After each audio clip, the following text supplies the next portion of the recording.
And so now is the time to unite this country and unite this society. And we cannot begin that task until we have delivered on the primary request of the people, the big thing that they asked us to do. After 3 years and 2 missed deadlines, we must leave the EU on October the 31st.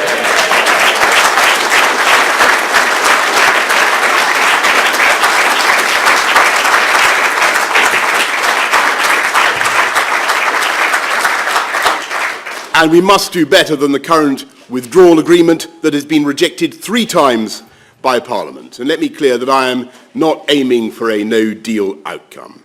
I don't think that we will end up with any such thing. But it is only responsible to prepare vigorously and seriously for no deal. Indeed, it is astonishing that anyone could suggest dispensing with that vital tool of negotiation. I think this is a great country, and that we are more than capable of rising to the challenge. And it's only by preparing and raising awareness of what no deal might entail that we will ensure that we do not resort to that option. It's only if we have the guts and the courage to get ready for it that we will carry any conviction in Brussels and get the deal we need. Because they don't want no deal any more than I do. And we will simply not get a result if we give the impression that we want to go on kicking the can down the road with yet more delay. Delay means defeat. Delay means Corbyn. Kick the can again, and we kick the bucket. With every week and month that goes by in which we fail to deliver on our promise, I'm afraid we will further alienate not just our natural supporters, driving them into the arms of insurgent parties, but anyone who believes that politicians should deliver on their promises. We can get Brexit done, and we can win. We can unite our country and our society, and that is why I'm standing to be leader of the Conservative Party and Prime Minister, because this contest is not chiefly about any one person or even about the Conservative Party. It is the opening salvo in a battle to restore faith in our democracy, to renew the natural ties of affection that unite the UK, and to protect this country from red-toothed, red-clawed socialism of today's Labour Party. And we're going to do this by articulating a new and inspiring vision for sensible, moderate, modern conservatism. My friends, I ask you now to join me in that great project, and yes, sometimes that great challenge that lies before us. But with your help, and with the help of the British people, we will succeed, and the whole country will win. What most people understand is that the best way to avoid a no-deal outcome, the best way to avoid a disorderly Brexit of any kind, is to make the preparations now that will enable us to leave in a managed way if we have to. But above all, if we make the preparations now, we will carry the conviction with our friends and partners that we are indeed able to make such an exit if we really have to, if we are dead, if we are moved, if we have to go down that route, which would be, of course, a last resort, not something that anybody desires as their first option. But if we have to go down that route, then the best way to avoid it is, of course, to prepare for it. What then? And will you commit now to resign if you fail to meet that 31st of October deadline? I understand. Of course I understand that colleagues in Parliament have very strong views, but our job is to engage with everybody and just to point out that the real existential threat that I now think faces both major parties if we fail to get this thing done. And I think that in the end, maturity and a sense of duty will prevail, and I think it will be very difficult in the end for colleagues in Parliament to obstruct the will of the people and simply to block Brexit. Because, you know, we asked the people, we put the question out to them, and in a sense it was absolutely right to do so, because the issue of membership of the European Union does go fundamentally to people's sense of what their future is, what their identity is, where they see themselves in the future. It was right to ask the British people. They returned a very clear answer by a substantial majority. Parliament voted overwhelmingly to trigger Article 50 and get this thing done.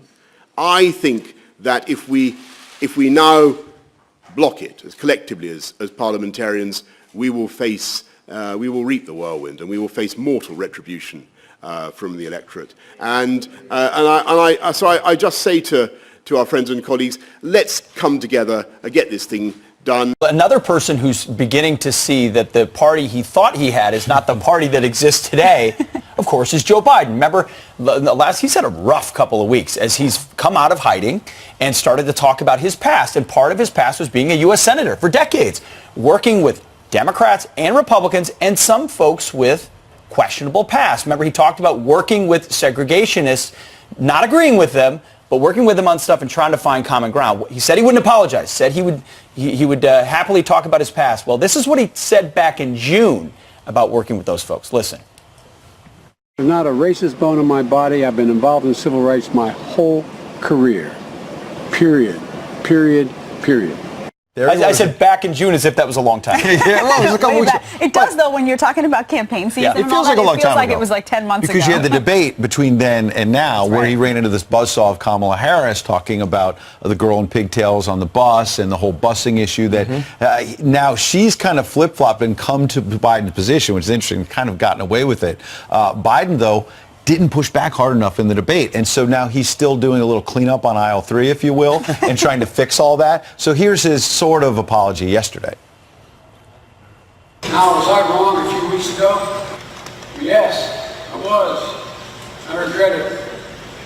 And I'm sorry for any of the pain or misconception I may have caused. If you look at the issues I've been attacked on, nearly every one of them somehow has something to do with before 2008. They don't want to talk much about my time as Vice President of the United States. I was by him and 10 serious lawyers he appointed, and he selected me.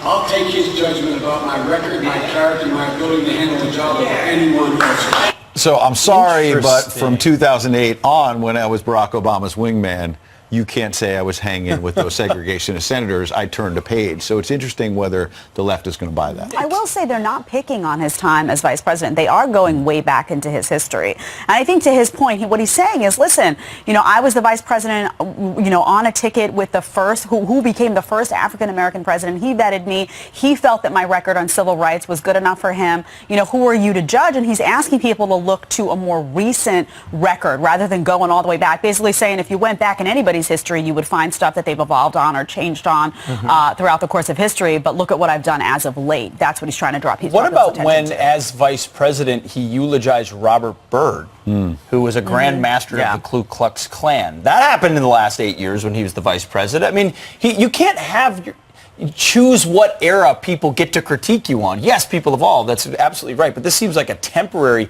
Band-Aid on a bigger problem for Joe Biden. He's going to have to apologize for a lot of things. Corey Lewandowski was the former Trump campaign manager he was a campaign manager for a candidate who really didn't apologize for anything.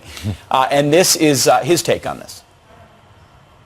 You're going to see a lot more apologies of Joe Biden coming out because he's finally under the spotlight. He hasn't had a real race in probably 40 years.